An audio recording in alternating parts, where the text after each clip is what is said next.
have for you coming out of Europe. And immigration does not work, not even economically. German government needs 10 billion euros more in welfare payments than originally predicted for 2025. They're going to tax these people to the eyeballs. They're going to tax them to death. They're going to tax them until they can't be taxed no more. And what do we tell you on this channel? What do we say?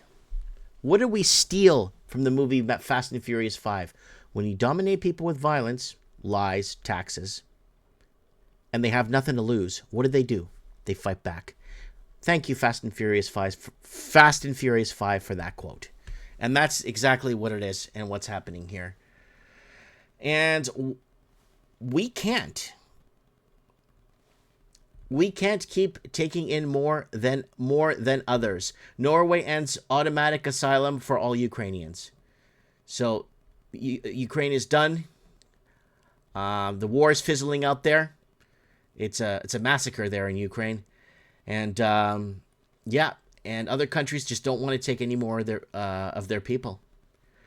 EU tightens grip on Telegram with new probe following France arrest.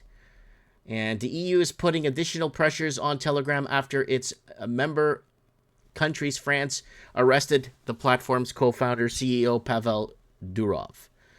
The EU has launched an investigation into the number of users on the platform has in the block and whether the number reported by Telegram is correct. So they're auditing it. So what they're doing is they're auditing Telegram to find out how many users are on, who's flagged for this, who's flagged for that, who's flagged on other platforms, who's banned from other platforms, who's on Telegram, but is banned everywhere else.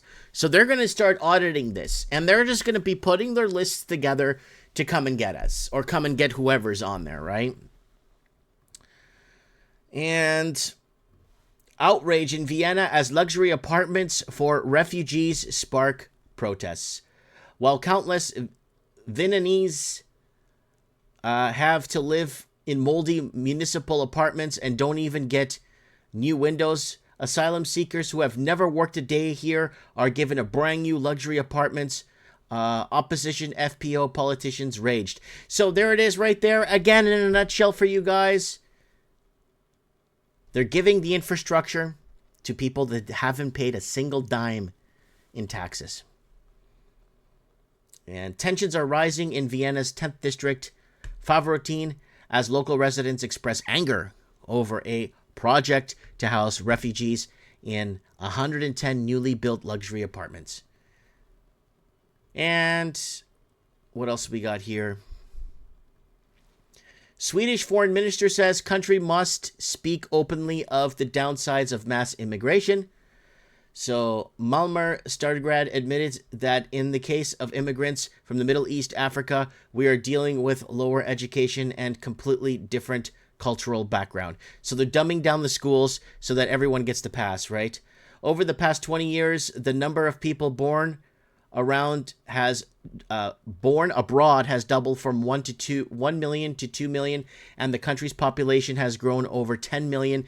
In 2015, Sweden has accepted a record number of so-called asylum applicants, 162,000, mainly from culturally foreign countries such as Afghanistan and Syria. In time, the government decided to reinstate border controls and is wondering how to regulate migration. So migration and immigration are two different things, right? I'm an immigrant. Migrants are different, right? So, and, oh, that's going into the war, our little war section there. So that's that right there for Europe, guys. Europe is burning. Europe is crashing. Europe is in a lot of trouble right now. And they're going to have to re-regulate they're going to have to severely re-regulate their immigration policies, right? Immigration is one thing. Migration is something else, right? Migration is huge because a lot of these people do not want to assimilate with everybody around them and be part of a positive, thriving, economically booming community. So they decide to go with their own decide to be and live like the shitholes they left. You know what I'm saying?